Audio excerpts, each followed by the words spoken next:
Hello, everyone. I'm Paula Glover, and I'm the Outreach Committee Coordinator for the Hays County Master Naturalist. And I'd like to welcome you to today's presentation on Hays County Parks. The Master Naturalist program is committed to protecting and preserving the natural resources of Hays County. With the tremendous growth in our county, realtors, title companies, and homeowners associations are often the first face that many newcomers see when they decide to move here. For that reason, we're looking to partner with you in making the newcomers welcome, but also wanting to make them contributors to keeping Hays County beautiful. To help you welcome our newcomers, we have refrigerator magnets to hand out to your clients that advertise our public website, beautifulhayscounty.org. On that website, you will find information on a variety of topics related to the conservation and restoration of our natural resources. The magnets are free, and we have community liaisons in each area that will be glad to deliver them to you. Just let us know in chat that you're interested in these magnets. And some of the community liaisons are with us today. Patty Duhan from San Marcos, Laura Lee Harris from Buda and Kyle, Carolina Duncan from Wimberley, and Sue Harding, I think, is on the road, but she represents Dripping Springs. If you're interested in becoming a Master Naturalist, please go to our website, haysmn.org, to get information on signing up. If you're already a Master Naturalist, you will qualify for 1 hour of advanced training with this live presentation. This program is being recorded and will be available on beautifulhayscounty.org if you would like to recommend this to others. The recording of our August presentation on oak wilt is located there now. Hays County Master Naturalists have worked closely with the Hays County Park System to provide trail maintenance, docents, educational programs, and are looking at more collaborations at some of the new parks being developed. In those endeavors, Catherine Sturdivant has been in the forefront of several of these collaborations. I know I've worked with Catherine at the Jacobs Well Family Fun Days, and they were really a lot of fun. And we've had those for the last 2 years.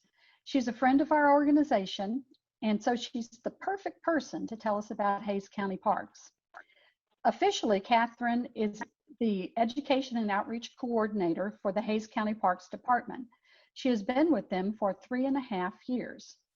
Currently, she serves as the Hays County representative in the Emerald Crown Trail Work Group.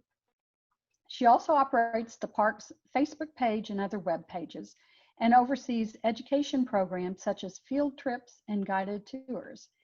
And if you're around her very often, you might even see her running a chainsaw. So I'm going to let Catherine tell you how we will participate and how the talk will go today. And so welcome, Catherine. Hi, Paula, thank you so much for that introduction. And welcome everybody. I recognize a few of the names here, but anybody I don't know or haven't met, I'm excited to be here. I'm happy that everybody else is here as well. Like Paula mentioned, I work for the Hays County Parks Department. This is my 4th year there, and I've had a lot of different jobs at the parks. I've worn a lot of different hats and still do. So don't think that I'm, just going to be able to talk only on education. I can answer pretty much any question we're going to have today. The way that we're going to kind of go through this is I do have something that I'd like to share on my screen, a few things. I'll be giving a presentation. For the most part, I'm going to ask that everybody try their best to keep their microphones on mute. However, if there is a question that comes up, you're more than welcome to ask that during the presentation. It might be a little easier to enter that question in the chat, but since we do have such a small group, I think that it would be okay if you were to just pull your microphone off mute and just go ahead and ask your question. I think we might be able to even have a little bit of a discussion here. And today, this presentation, it's going to be, I'm a fan of more of the slightly informal presentation style. And so, we're just going to be chatting about the parks. If anything comes up, if there are any topics of interest for the group, we can absolutely address those. And I don't have a specific amount of things that I need to say today. So I'm really just here to, give everybody some information and have a good time for this next hour here. So let's see, I can go ahead and share my screen here.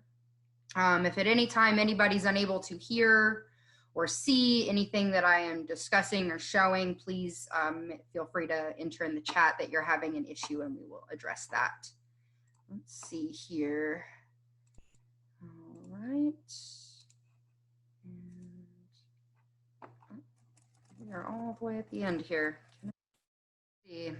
Paula, give me a thumbs up if I'm on my opening page here. You see that all right?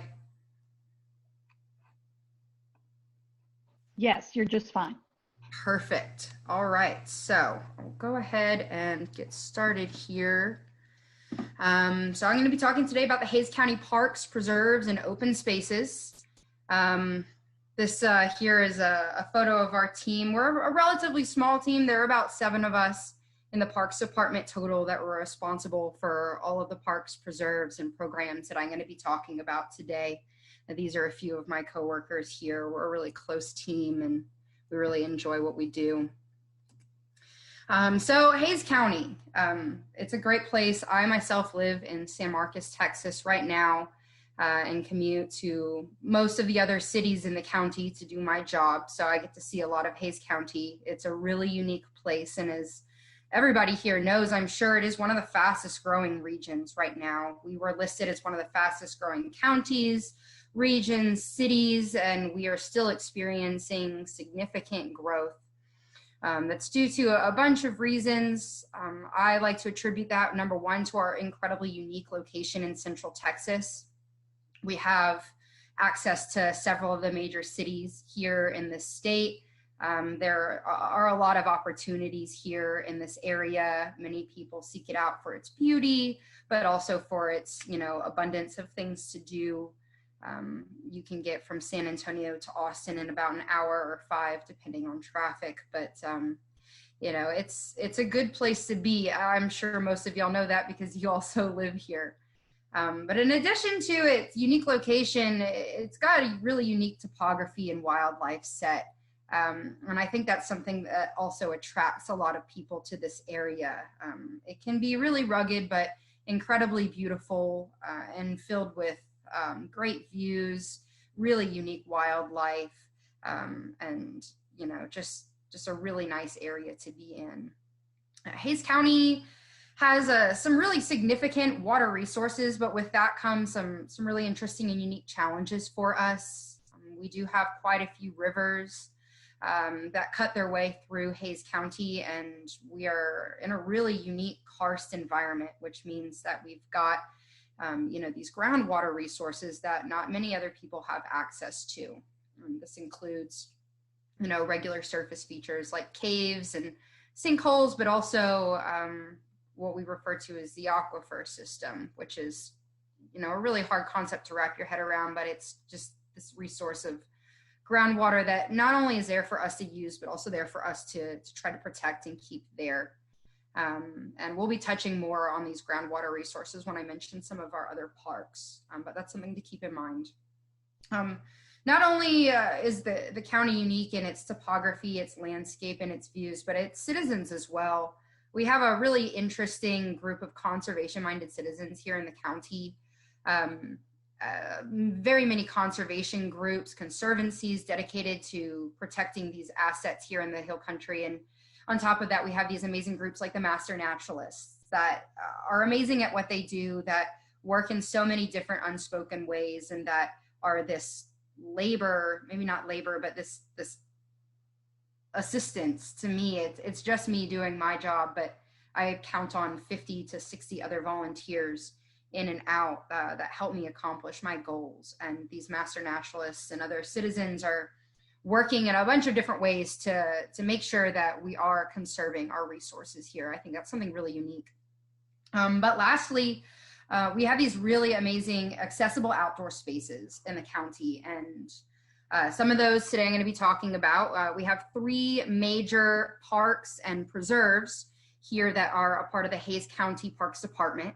And in addition, there are a couple trail systems and other places and projects that I'm going to touch on as well that we manage in the county. Let's see, and I will go ahead and stop there for just a second. Did anybody have any questions before we jump into everything here? I can't really see the chat, so it might actually be better if someone just unmutes if they have questions here. All right, well, I guess we will continue here. All right, so just jump forward here. And the first park that I'd like to talk to y'all about is Jacobs Well Natural Area. This is where my office is based, and it's one of the largest tourist attractions in Hays County, but it's also an incredibly unique feature of the Central Texas region. Let's see, so I would first like to show y'all something that you don't typically see when you visit the park, and hopefully y'all can all hear this, but what's really important is that you see it here. I just want to play a quick video.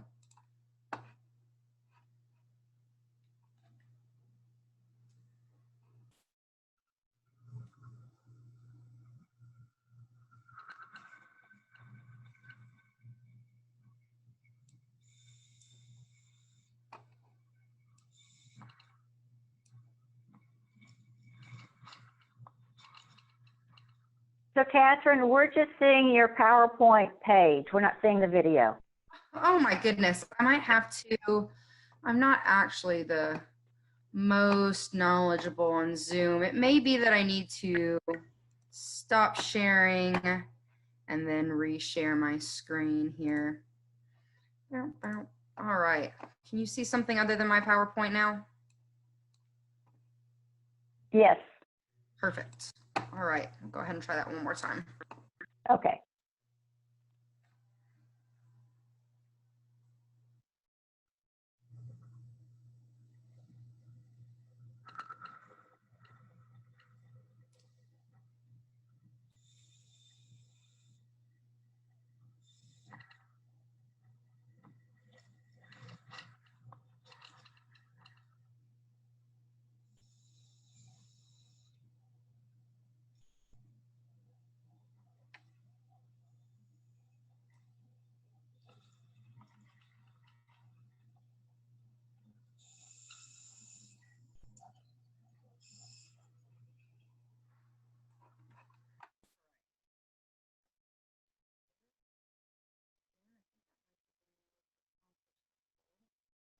All right, so what we just took a look at, and I will go ahead and make this bigger again, is the inside of the Jacobs Well Spring. So we saw a video of them descending into this opening here into the submerged caverns of Jacobs Well. So Jacobs Well itself is a spring system, an artesian spring connected to the Trinity Aquifer. Millions of gallons of water are exiting the aquifer system and being pushed up to the surface out of this opening here, where they form the headwaters of Cypress Creek.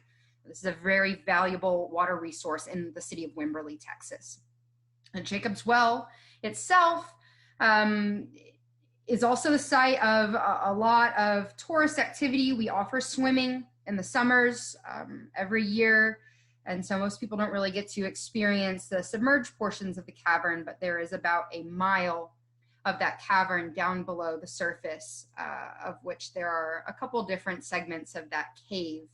And there are some scuba divers that are permitted to explore that area, though most recreational scuba diving is prevented.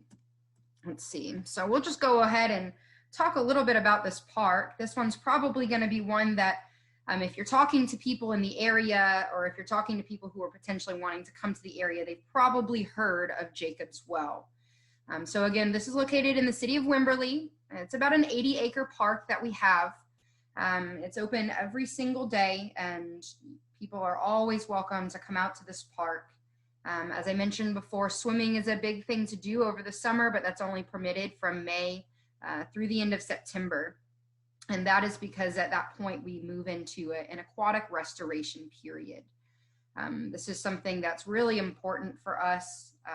And when you talk to the master naturalists, they can obviously attest to that. And it's something that I really like about the park system is that we have this balance that we are able to strike between these different uses of our parks. So we've got this balance between recreation and conservation. And so we're actually just about to move back into our conservation period, which will end on September 30th. And so in our what we call our off season, we do allow people to still enter the park. It becomes a lot quieter. We have a lot of people coming out to do some hiking in peace, and we've got a lot of other groups that come out for field trips, for just forest therapy hikes, for guided tours. The guided tours are a program that the master naturalists do a lot of work on. Pretty much all the programs at the park they do a lot of work on, though. And we offer a wide range of amenities at Jacobs Well Natural Area. So we have some geocaching sites, a labyrinth, birding and wildlife watching opportunities, a play area, picnic areas, interpretive signage, and photography options. And like I said, this park is open every single day except for a few holidays now, 8 to 6. Reservations, I'd like to stress, are required for swimming, but never just to come by and visit. So this is a place that potential homeowners could always come out to just do a quick hike, or just come down to see Jacobs Well for a little bit. What did I have on the next one? The next one. Right. Did anybody have any questions about this specific area off the top of their head? Oh, there we go. I can pull up the chat. All right. Jacobs Well Natural Area is probably our most popular park, but it's not the only one that we manage.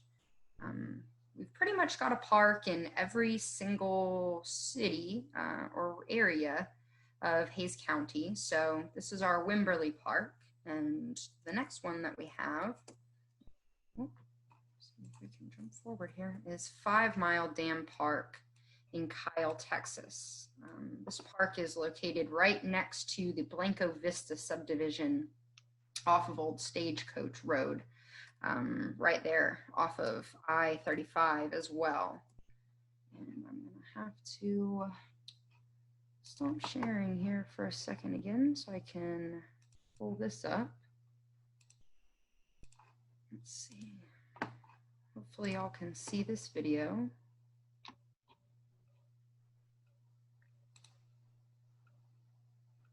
I've got this on mute. I just want to show y'all. This is an aerial view of the park. Most of the photos that I ended up taking are the less pretty portions of the park. But this is 5 Mile Dam Park in Kyle, Texas. This is a group of parks, I guess you could call it. It's composed of 2 parks owned by Hays County, as well as a park owned by the city of San Marcos. You'll see some large soccer fields in the background in some of these shots.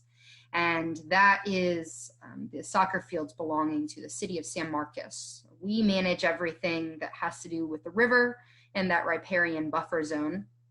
And as some of y'all may know, this area experienced some significantly damaging effects from some of the floods that we've had over the last 5 to 10 years. And so you may see photos of this park, and it's going to look a lot different now than it used to. You can even see some of that damage here, I believe, in some of these shots here. This park is on the Blanco River, right at the border of San Marcos and Kyle. For a majority of the year, I'd say that the water level in this segment is fairly low, but that is contingent on the rainfall that we get. So right now it's pretty low, but we have had some years where it stays flowing all year round. This park, you don't need reservations or anything to show up. The park is open regular hours, I believe 9 to 8 or 9 to 6 in the winter. And this area is really unique for a lot of reasons, but I really like 5 Mile Dam Park because there are a lot of things that you can accomplish here at that park. Let's see. I keep sharing my screen back and forth with y'all. Right. So 5 Mile Dam Park. Now, I've got the names of the parks, Dudley Connolly Johnson and Randall Wade Vetter Park up there. That's just the two halves of that park there. Randall Wade Vetter might be a familiar name to some of y'all, and that's because that is the name of a fallen state trooper who this park, that segment was dedicated to. You might notice those street names along I-35 there. There's a memorial for Randy Vetter. Currently, I do want to mention that this park is closed due to COVID precautions. We work really closely with the city of San Marcos, and so our park has remained closed like the city of San Marcos parks, though we do anticipate being able to open at some point. That will be contingent on a city council vote and some other decisions. I'm not sure when that will happen exactly, but we are expecting to open that park back up, and of course everybody's welcome to head out there then. Swimming is permitted year-round when there is water here at this park, and we do offer a few other amenities like barbecue grills, walking trails, pavilions. We do get a lot of kayaking and fishing in that segment. It's really great for water recreation. We have paddle boarding as well. There's no boats able to access the river on that stretch, but certainly we do have a lot of people putting in or taking out their kayaks or walking the river doing different types of fishing. I've noticed people fly fishing, bass fishing, or whatnot. And of course, you do need your fishing license with that, but you guys should know that. Let's see, does anybody have any questions so far? I am moving through this. Catherine, just a comment about 5 Mile Dam, and the tree folks did 2 plantings there after the flood, and that I'm assuming that's pretty much coming back now. Absolutely, and thank you so much for putting that on my radar, Christine. That was something I wanted to mention, and that is that, yes, after those floods came through that park, we did have this amazing push to try to replant a lot of these areas along the Blanco River, and Tree Folks was really responsible for doing a lot of the planting at 5 Mile Dam Park. They've done a couple plantings now, and they were anticipating I believe a 10 to 15% grow back rate with all of the saplings that they planted. I got to go out there with them on a day or two to chat with some of the people with Tree Folks, and they had, their 1 to 2 foot tall saplings that they were planting and marking throughout the banks of the river.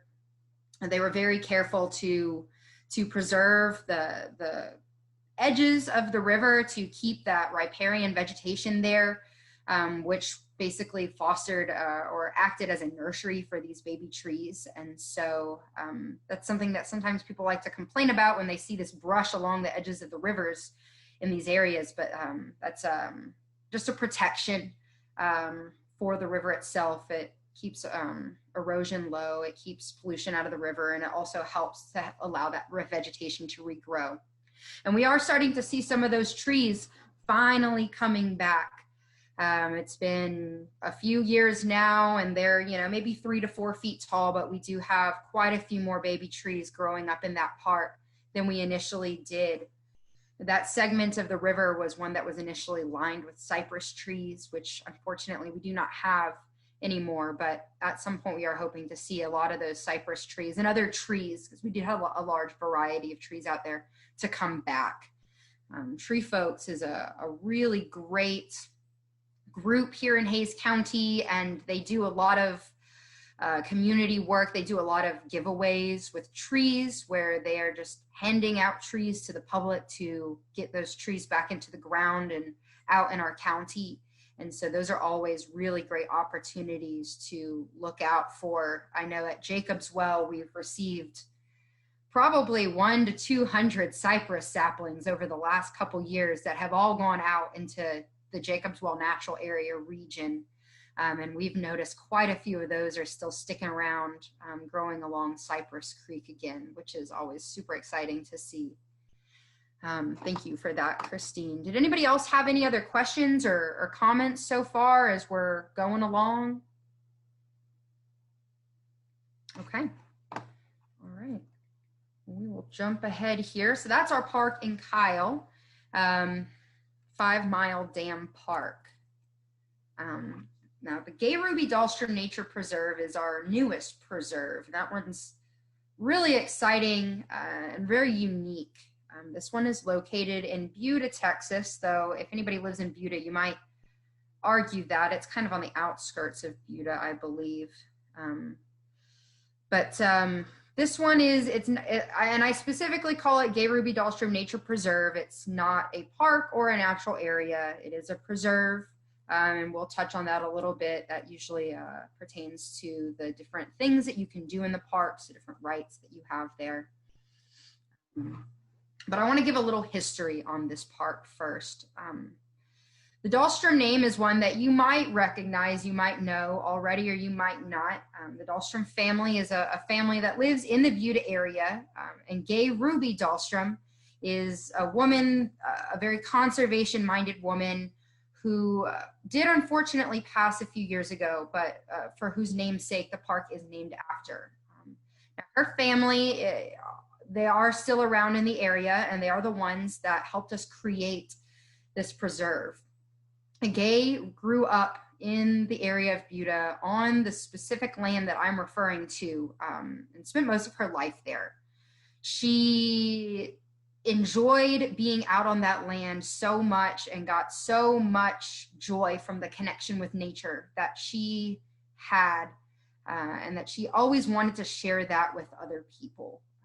This woman was really amazing, really passionate, and her family felt that passion and continued on her project of sharing that space with the public.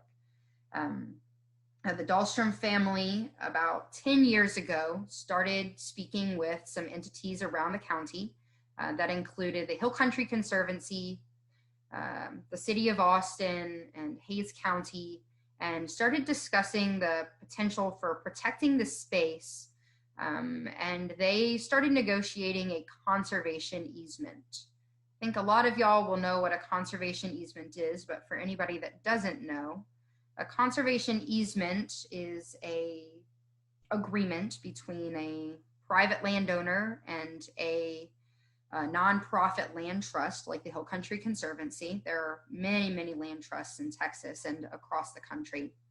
And what these two entities do together, the private and the land trust, is they negotiate out an agreement to preserve that land and restrict rights to better conserve that space.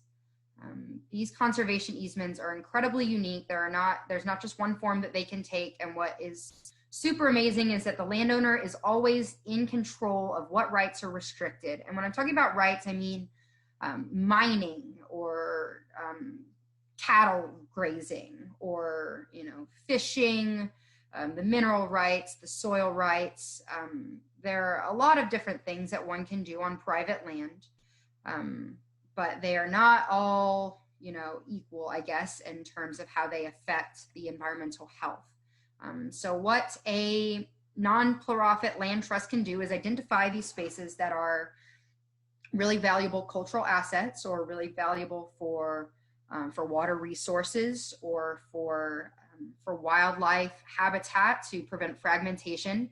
And they can work with a landowner to restrict some of the rights on their property while allowing them to retain others. And this is a legally binding agreement that locks that piece of land into a conservation agreement forever.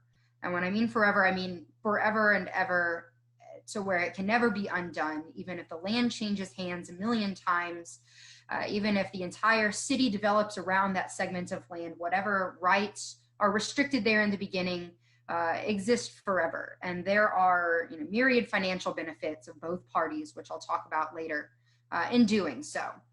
But basically, the Dahlstrom family entered into a conservation agreement on their entire ranch. A couple thousand acres worth of land is now protected by the Dahlstrom family, the city of Austin, Hayes County, the National Conservation Resource Services Department at the federal level, and of course Hays County and the Hill Country Conservancy. And what this means is that their land, their entire ranch of thousands of acres, can never be subdivided, it can never be developed, it can never be mined or fracked. They retain the rights to live there on that property and do some hunting and some other processes that are really significant to their family. But for the most part, that land will stay as it is forever. And as an incredibly unique portion of that conservation easement, 384 acres of that ranch have been made into a public nature preserve. This is rarely heard of. It is, becoming more of a popular thing, but a public-private agreement like this is still very unique and still not very common to see, even though you do start seeing a lot more conservation easements being entered here in the central Texas area. And so the public is actually able to access this private land that is managed and maintained by the county of Hays, by the Parks Department, and these other entities that I mentioned, like the City of Austin and the Natural Conservation and Resource Services. They also have a little piece in that pie because they want to see that land protected and realize that they could, benefit from entering into that agreement as well, though they are not as hands-on as Hays County and the Dahlstrom family are. And so we have this nature preserve. It's one of our parks, though actually it is a preserve, but it's part of the Parks Department.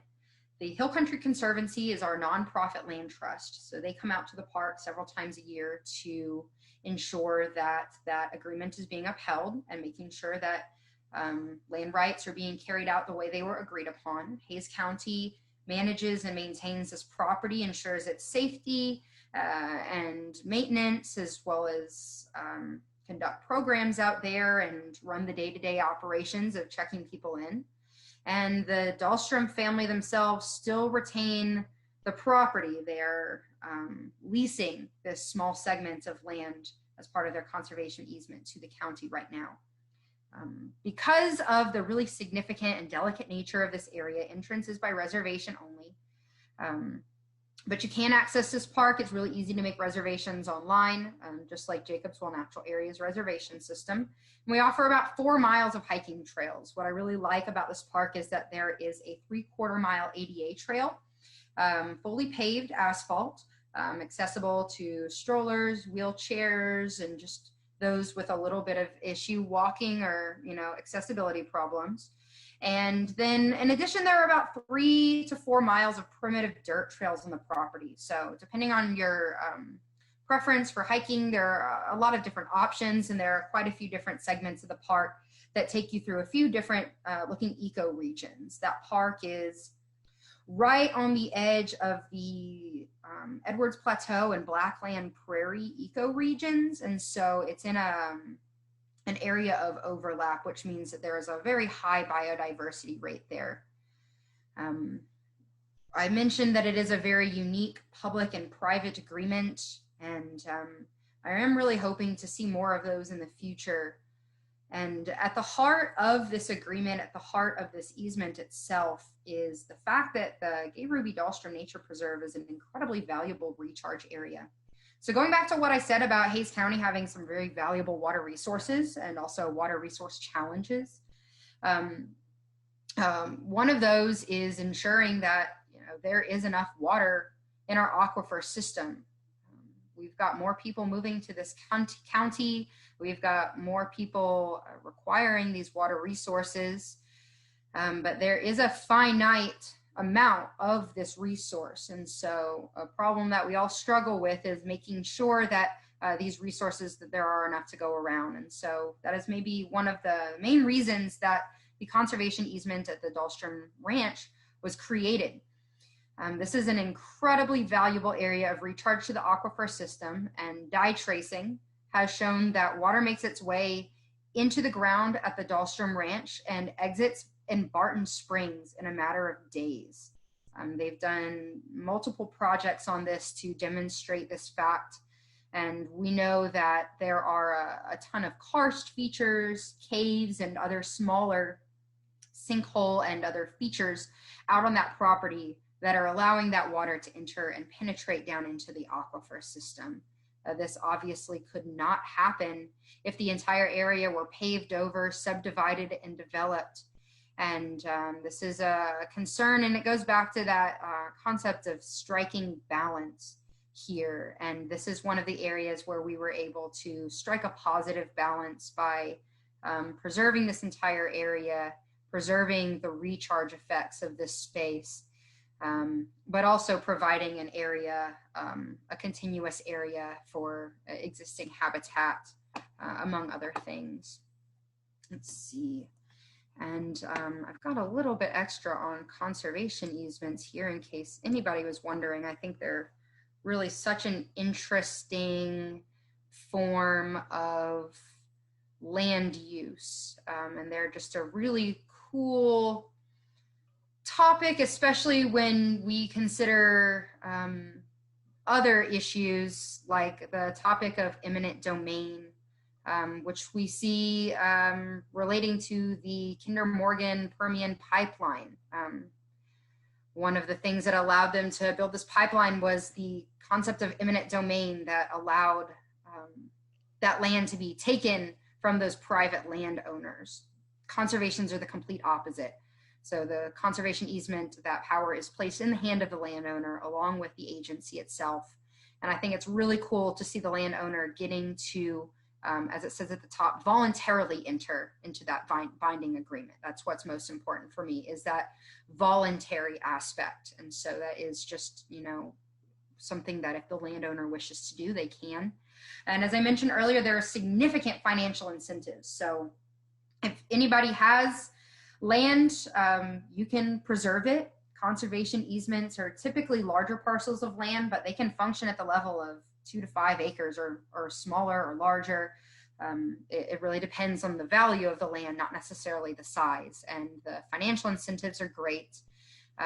What's really cool is that it can offset some estate and income or property taxes that can be sometimes too high to handle for these landowners who might be inheriting family land, but are concerned that they might have to lose it or sell it off in order to make that financial system work.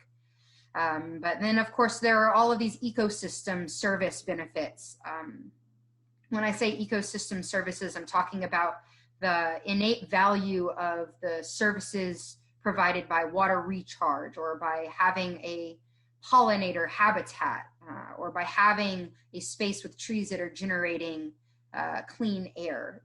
All of these things that the environment provides have a value, even though they might not be easily, that value might not be easily found, but that value is being generated, and that is extending to the county and its citizens.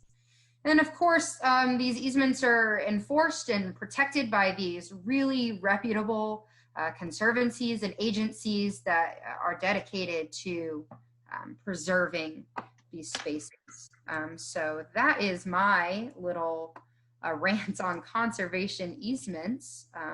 Christine? They're awesome. Does anybody have any comments, questions, or concerns about that? I was just going to ask Catherine if Yes. the Dahlstrom Preserve, will it continue to be preserved, and will pretty much the only thing that people will be accessing are those trails, or are y'all looking to develop it further? You're looking to develop more trails where, you know, you can see all the cool features there? What's the plan? That's a great question. Thank you. So at this point in time, we do not have any set plans to do much more development with that property. We do have some limits on impervious cover that can be placed on that property.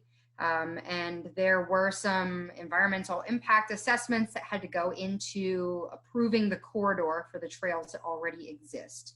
Now, there is plenty of space and potential for more trails to go in, and I think that that might be something that could happen in the future, though it is not an immediate plan of ours. And we are not planning to build too many more structures on that property either. For the most part, the purpose of that property is to have citizens be able to access those trails, to spend time outside in that scenery. There are interpretive signs located throughout, and we do hope to develop a larger educational program out there where, we hope to have a pretty strong guided tour program like we do at Jacobs Well, and at some point hope to work with local schools in the area to do some sort of perhaps yearly program where maybe a grade or two came out there every year as part of their curriculum. Now there are some, potentials to get people closer to some of those significant karst features out there on the property. But our concern, of course, is with safety. And so we are trying to figure out how to, again, strike that balance between letting people experience some of those larger features, such as the 6-chamber, 50-foot deep cave there on the property, but also, let those areas stay, I guess, more private and protected. So I guess the short answer to that question is no, we're not planning on doing any more development at the moment, but there is a potential for it. One thing I have to mention, I guess, is that this preserve may not always remain a preserve forever, because it is under a conservation easement as part of the larger Dahlstrom Ranch. It will always be preserved. It will never be grazed again. It will never be paved over. However, the agreement between Hays County and the Dahlstrom family to have this area as a publicly accessible park is still a relatively new concept, and one that we are kind of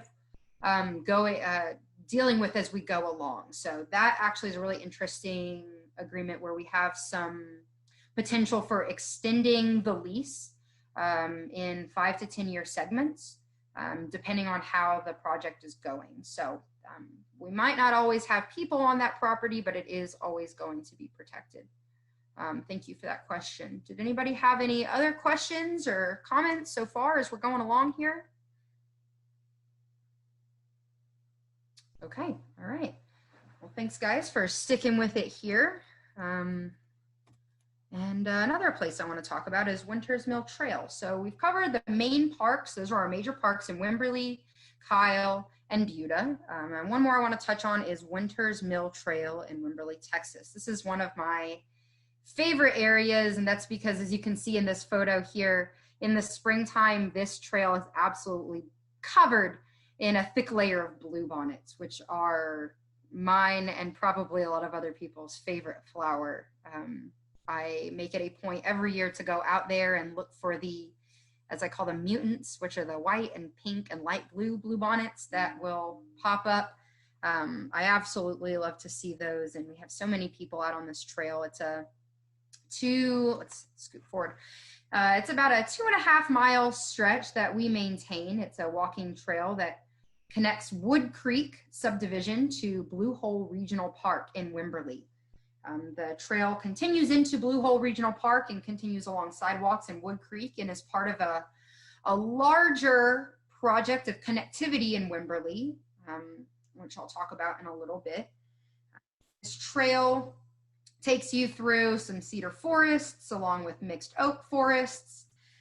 Is a very nice walk through some creeks, some limestone features as well. It features trash cans and benches, and I'm really excited to be hosting an Eagle Scout project currently on that trail. Though it is on hold right now, one of my Eagle Scouts is building a really nice structure on that trail. So if anybody's ever out there, make sure to look out for that soon. He's about 16 and heading out the project on his own. And we do a lot of work with Eagle Scouts, actually, which is really something fun to get to do at my job. Let's see, Winters Mill Trail. But I'd like to talk about a few more projects where I'm going to try and make this go through these a little quicker. I've got about 15 minutes left, and then I'll have about 5 minutes at the end for questions. I want to talk about some of the things that are in the works, and I'm sure this is what some of y'all have probably been waiting to hear about. Now, I don't have a ton to say about these projects yet. Most of what I'm going to be talking about is relatively publicly available. I've been asked not to discuss too much until some of the bonds and projects have been voted on and approved, but I do want to talk about a few of these things coming up because you guys have probably heard about them. And the first is a site called Capes Pond. This is near the site of Capes Dam. It's a pond area right off of the San Marcos River. It's I think about 20 or 30 acres of space, and it's right next to the Texas Parks and Wildlife Fish Hatchery, which I haven't had a chance to visit yet, but they do offer tours, and I think that is something that is so cool. I really want to go, and I hope that y'all are able to go and do that sometime too. But Texas Parks and Wildlife is interested in this project as well, and some of the things that we have discussed are potentially opening up this area and potentially having Texas Parks and Wildlife stock this pond through a grant program, I believe called Fishing in the Neighborhood or Neighborhood Fishing, which would allow people to then catch fish there, learn about fishing education, and I believe even take these fish home and consume them. Some interpretive signage and educational programs have been discussed as well. And that's a project that would be right here in San Marcos, Texas, which is a site that we do not yet have, we'll say for 5 Mile Dam Park, a park in. That one would be a really exciting, smaller community park, which I anticipate would be a really fun collaboration with Texas Parks and Wildlife. And I'm really looking forward to seeing more on that one. Another really exciting project is Sentinel Peak Preserve, otherwise known as the Boy Scout Camp or El Rancho Sema. It's got a few names, but I think we're going with Sentinel Peak Preserve right now. This one's been talked a lot about in the public sphere again, and this is a segment of land out off of the Devil's Backbone on the Blanco River. It's got about a mile stretch of the Blanco running through it. It is a segment of land that was owned by the Boy Scouts. It was a camp until the 2015 floods, which caused them to kind of not desert it, but they put most of their plans out there on hold and eventually decided to just sell that area off. This area is really beautiful. I got the chance to go out and see it a few months back. It's got, just thick forests, a lot of different plant species out there. It is an amazing area. As far as golden cheek warbler habitat, I actually got to participate in some warbler surveys there this spring, and we heard 10 to 15 golden cheek warblers and actually got to visually get our eyes on 1 or 2 of those. So I know that they are out there. That habitat is critical for them, and it's something that is really amazing that we are able to preserve. This is an area that I believe public access would have access to about 500 acres of, and the current talks, though nothing is guaranteed, the current discussions are focused around allowing swimming and hiking there, perhaps on a seasonal basis, maybe like Jacobs Well Natural Area. Eventually, we would love to develop educational programs out there as well, like the rest of our parks, and use that as a site to discuss conservation, preservation of water resources, work in preserving habitat, and there are many other topics that we could use this preserve to discuss. Something else that is kind of coming down the pipes that some of y'all may have heard about is Coleman's Canyon Project, and that is a site that is adjacent to Jacobs Well Natural Area. That's about 160 acres that the Wimberley Valley Watershed Association is kind of heading up, and they eventually would like to see public have access to that site. There is a bat cave out there. They would like to add trails out there. It's another area of really crucial water recharge. And so that area is set right above Jacobs Well. That would preserve the land that is contributing the water to the Jacobs Well Spring. And so obviously that is an incredibly important site to preserve and protect. And eventually you guys might be seeing some of these projects and many other ones incorporated into the Hays County Parks Department sphere of influence here. A few other things I wanted to touch on real quick. were a few other additional sites of interest that exist here in Hays County that I think are really amazing. The first being the Meadow Center for Water and the Environment, which is located here in San Marcos on Spring Lake, another artesian spring site here. And this area used to be an amusement park in the 50s, 60s, and 70s, but now is a site for crucial water and environmental research and a variety of programs. They do a lot of work out there and partner with Texas State University, which they are now a part of. They conduct glass bottom boat tours, maintain many hiking trails, and do a lot of educational programming out there, which is incredibly beneficial. This area, I guess I forgot to mention, is in San Marcos again. They are on the west side of I-35, but the Capes Pond project is on the east side of 35, something that Paula had mentioned to me the other day. And that is an area of focus that we don't really see a lot of conservation and education attention dedicated to. So the Capes Pond is really actually a very exciting project to see because it will focus on an area that's kind of underrepresented as far as conservation goes.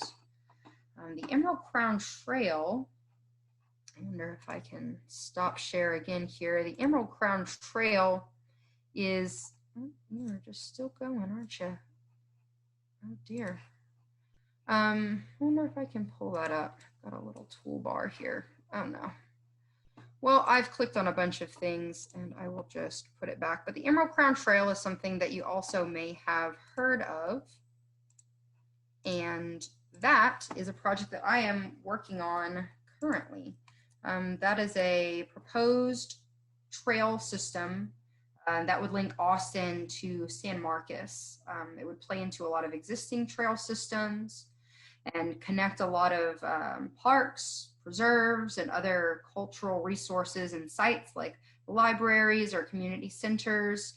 And they would all be located along this proposed backbone or spinal trail, which would then basically loop through the entire county and have all of these connecting features that were to connect through a trail system the entire county and make it much more accessible via pedestrian and biking means.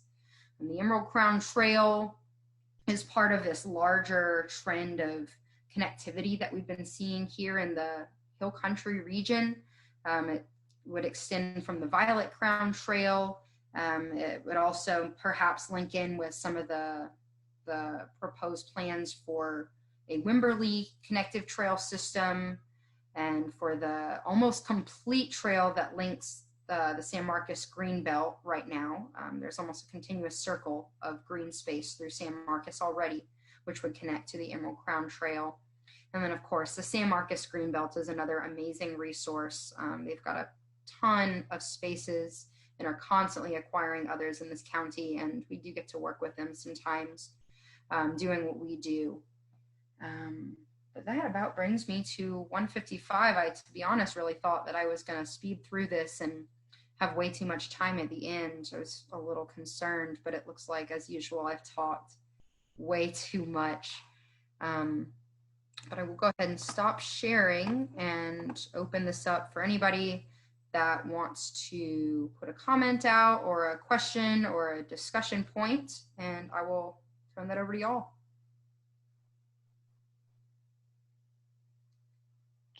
But I don't know if anybody else will say anything. Catherine, wonderful, wonderful information.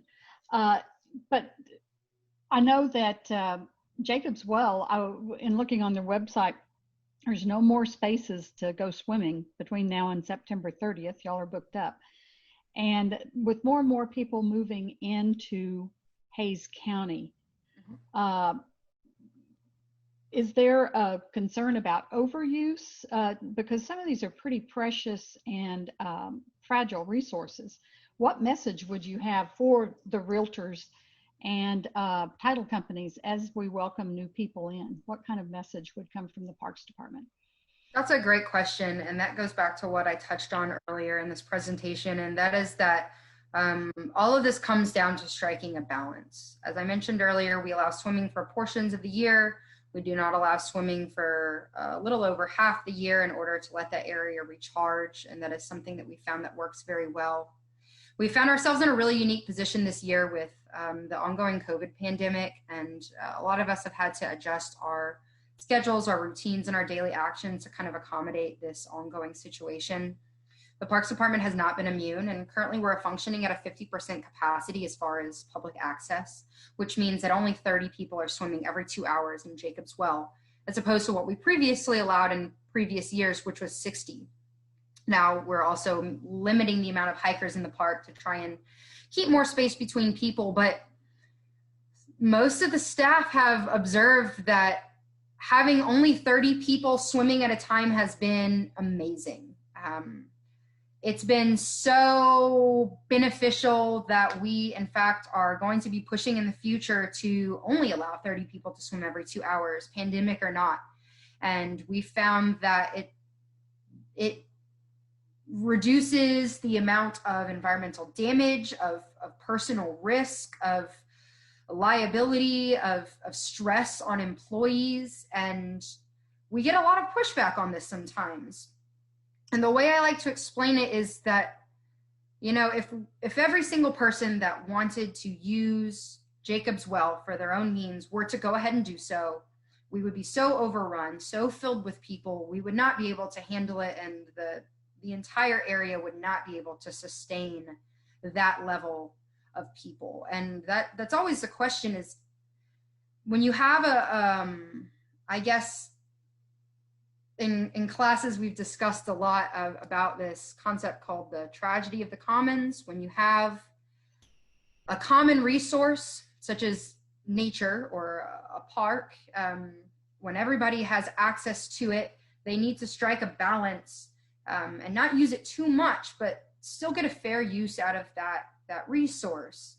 And how do you keep people from using too much of that resource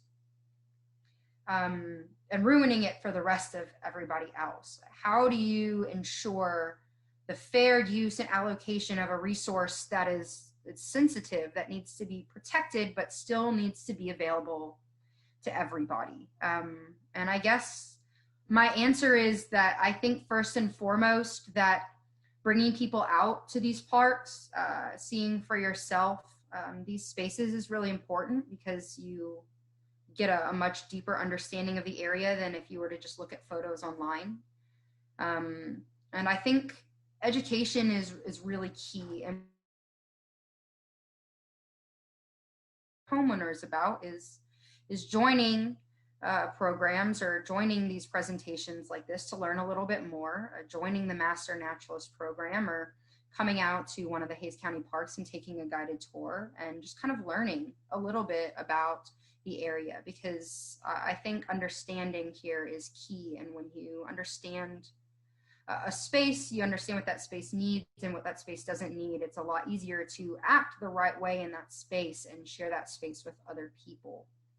And maybe I'm rambling a bit, but I think in the end, there is a way that we can preserve and protect these spaces, but also let people benefit from them and get to use them and make memories in them and gain experiences from them. And I think just a little bit more understanding goes a long way when we talk about those concepts.